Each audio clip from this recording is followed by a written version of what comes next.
वे है lecture number 3। सही है। इसमें हम क्या पढ़ेंगे, ये थोड़ा बड़ा लेक्चर हो सकता है क्योंकि इसमें हम क्या पढ़ेंगे, इसके पहले इसको हम पार्ट्स में डिवाइड करेंगे। इसमें हम सब ब्रांचेज ऑफ बायोलॉजी पढ़ेंगे। सही है। ये लेक्चर नंबर 3 है, याद रखना है।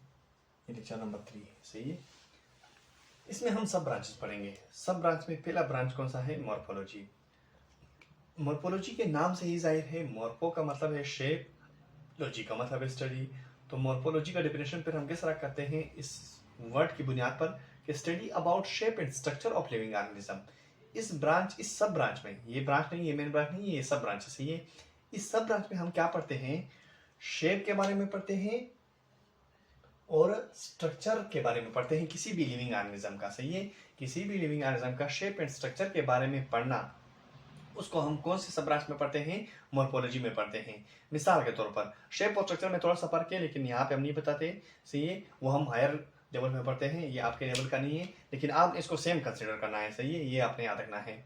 इसमें हम किस चीज़ के बारे में पढ़ते हैं, जैसे मिसाल के तौर पर किसी जानवर का कलर यानी फिजिकल अपीयरेंस, ज़ाहिरी तौर पर जो हमें चीज़ नज़र आता है उसके बारे में स्टडी हम कौन से सब ब्रांच में करते हैं, मॉर्फोलॉजी में करते हैं। सही है। मिसाल के तौर पर किसी जानदार का कलर, किसी जानदार का शेप जो हमें बाहर से नजर आता है, किसी जानदार का पैटर्न कि वो जानदार किस तरह बना है। सही है। जो हमें नजर आते हैं उसके बारे में हम किस में पढ़ते हैं, मॉर्फोलॉजी में।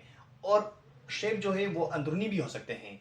अंदर की तरफ जब हम अंदर की तरफ शेप को पढ़ते हैं, उसको हम क्या करते हैं, एनाटॉमी कहते हैं। क्या कहते हैं, इंटरनल स्ट्रक्चर के बारे में जब हम पढ़ते हैं उसको हम क्या कहते हैं, एनाटॉमी कहते हैं। लेकिन मॉर्फोलॉजी में हम क्या पढ़ते हैं, इंटरनल स्ट्रक्चर के शेप जो है, अंदरूनी जो चीज़ें पाई जाती हैं उनके जो शेप है, उसको भी हम किस में पढ़ते हैं, मॉर्फोलॉजी में पढ़ते हैं। सही है। ये आपने याद रखना है। अगर हम किसी जानवर को पाड़े और उसके अंदर चला जाए, वहां पे अगर हम पढ़े उसको फिर हम क्या कहते हैं, एनाटॉमी कहते हैं। यानी इंटरनल स्ट्रक्चर को, इंटरनल मॉर्फोलॉजी को, इसको हम इंटरनल स्ट्रक्चर को जब हम पढ़ते हैं इसको हम इंटरनल मॉर्फोलॉजी कहते हैं। इंटरनल मॉर्फोलॉजी को हम एनाटॉमी भी कहते हैं। ये आपने याद रखना है।